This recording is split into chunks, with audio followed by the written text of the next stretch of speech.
Before the sun clears the tree line, the temperature is already at -26. It is 4:40 in the morning, and the haul road has been graded since 2. From the ridge above the pit, you can see them, the lights, headlamps moving in a slow, deliberate line through the dark, each one separated by several truck lengths, each one carrying weight that bends the packed earth beneath its tires. The exhaust stacks leave columns of gray steam that rise and disappear before they reach the tree line. This is northern Alberta. This is the Athabasca. The ground here is not ground in the way most people understand it. It is frozen sand, locked around bitumen, a mixture that has been sitting in these formations since the Cretaceous, patient beyond any human scale of time. To extract it, you have to move what is on top of it first. Millions of tons of overburden, bench by bench, road by road, load by load. That work, the sheer, grinding, cold start work of moving material at scale in some of the harshest operating conditions in North America, required machines that could take it. The Caterpillar 779 was one of those machines. Before it arrived on the patch, the question of how to move overburden in this country was still being answered in real time. The early oil sands operations ran on bucket wheels and drag lines, enormous, slow, mechanically complex systems that moved material onto conveyors. They worked, but they were expensive to maintain, inflexible in how they could be deployed, and slow to adapt when conditions changed. The haul truck offered something different. It moved. It could be redirected. It could work where a conveyor could not follow. In the late 1970s, as Syncrude's Mildred Lake operation was finding its footing 40 kilometers north of Fort McMurray, the question was no longer whether mechanical haul trucks had a role in oil sands mining. The question was, which trucks could handle it? Before we go further, if this kind of history matters to you, consider subscribing to the channel. Every video here is built around the machines and the men who ran them, the haul trucks, the shovels, the open pit and oil sands operations that fed Canadian industry for decades. If that's worth documenting to you, the subscribe button is how you tell us, and we want to hear from you. Did you work in a Canadian mine open pit, oil sands, underground, maintenance shop, processing plant? Did a father or grandfather drive haul trucks, operate a shovel, work the blast crew? Did you grow up in a mining town, Fort McMurray, Sudbury, Timmins, Trail, Flin Flon, or somewhere up in the territories? Leave it in the comments. The people who actually worked these operations know things that don't appear in any company report. We want to hear from them. Now, back to the operation. Caterpillar had been building off highway haul trucks since 1962, when the 769 entered service with a 35-ton payload and proved something the industry had been slow to accept, that a dedicated mechanical drive truck could compete and eventually outperform the older hauling systems in the right application. Through the 1960s and into the 1970s, the lineup expanded. The 773, the 775, the 777, introduced in 1974, which brought the 100-ton class into commercial production and set the standard for what a medium-class mechanical haul truck could do in extreme conditions. But the oil sands presented a different kind of challenge. The bitumen ore of the Athabasca was not like hard rock. It was abrasive, highly siliceous, which wore at undercarriage and drivetrain components at rates that surprised operators from other mining environments. It was also cold. Cold in a way that changed how every mechanical system in a truck performed. What the Athabasca operations needed was not simply a truck that was larger. They needed a truck that was built to handle repeated thermal stress, maintain drivetrain integrity in abrasive material conditions, and keep a consistent cycle time across a 12-hour shift when the temperature had not climbed above -15 by noon. Company records from that period indicate Caterpillar's engineers paid close attention to what was failing and where. The result, the 779, represented an incremental but significant refinement.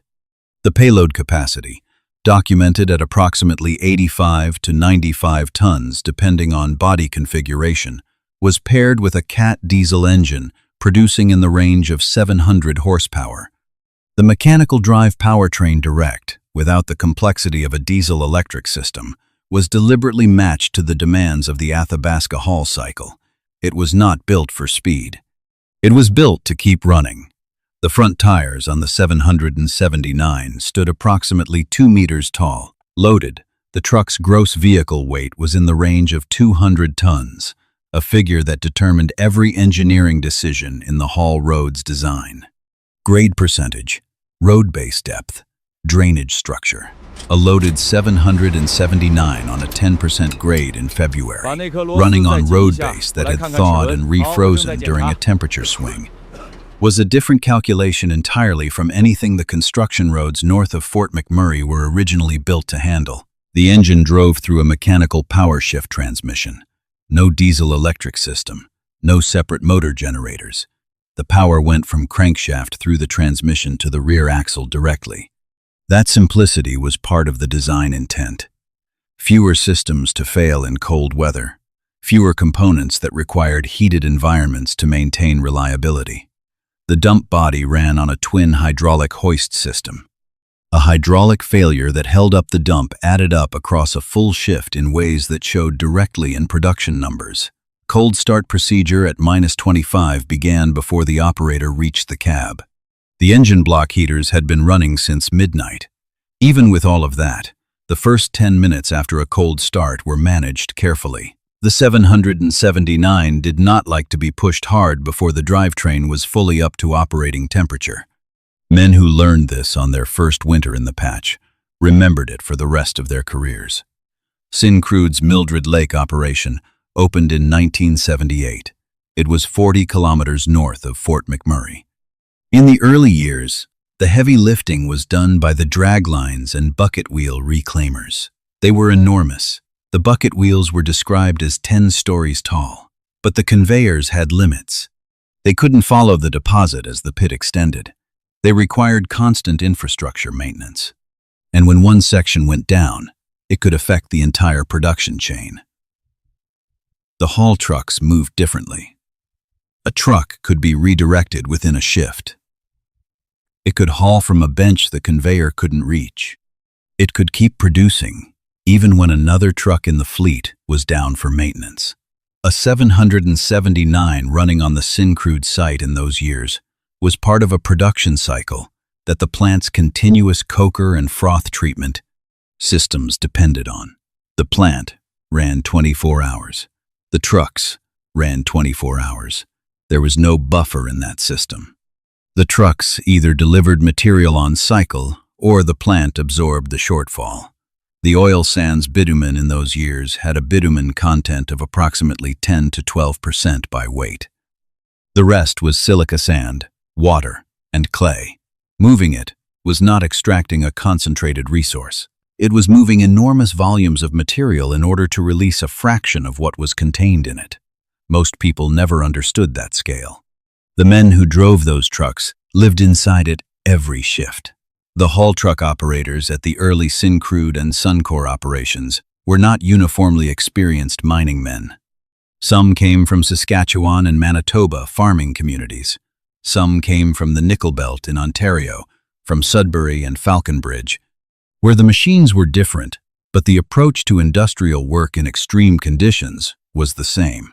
Fort McMurray in those years was a camp town in the process of becoming a city. The haul cycle on the Syncrude overburden runs was approximately 12 to 15 minutes, end to end.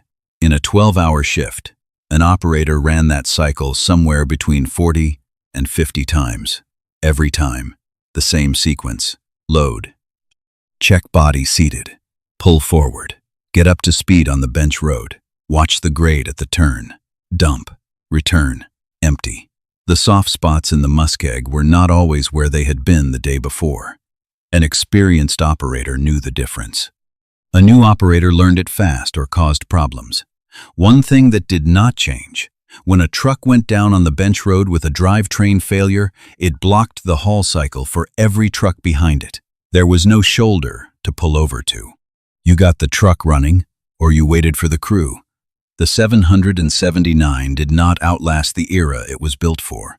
As the oil sands operations grew through the 1980s and into the 1990s, the demands on the haul truck fleet changed. The loads got bigger. The pits got deeper. Larger machines took over the primary haul cycle, and the older medium-class trucks were stepped back to secondary work or retired from the Athabasca operations entirely. Some were rebuilt and redeployed to other mine sites across Western Canada. Some were scrapped on site, their frames cut and their components salvaged for machines still running. A few ended their working lives on the reclamation berms at the edge of the tailings ponds they had spent years helping to build. The men who ran them mostly moved on. The trucks are gone. The resource is not. The bitumen that the 779 and the machines around it helped uncover has been flowing through upgraders and pipelines for decades now, processed into synthetic crude, moved through pipeline systems to refineries that most of the men who made the first cuts in that overburden never saw. What they built is still running. That much does not change with time. If this is the kind of Canadian mining history you want to keep watching, subscribe to the channel. There are more machines, more sites, and more operations still to document. And if you have a connection to what you just watched, a family member who spent their career in a pit or on the patch, a grandfather who ran one of these trucks in northern Canada, someone who was there when this era of mining was still running, tell us in the comments. What did they operate? Which site? What do you remember them saying about the work? The men who ran these machines didn't leave many records behind, but the people who knew them are still here. We want to hear from them.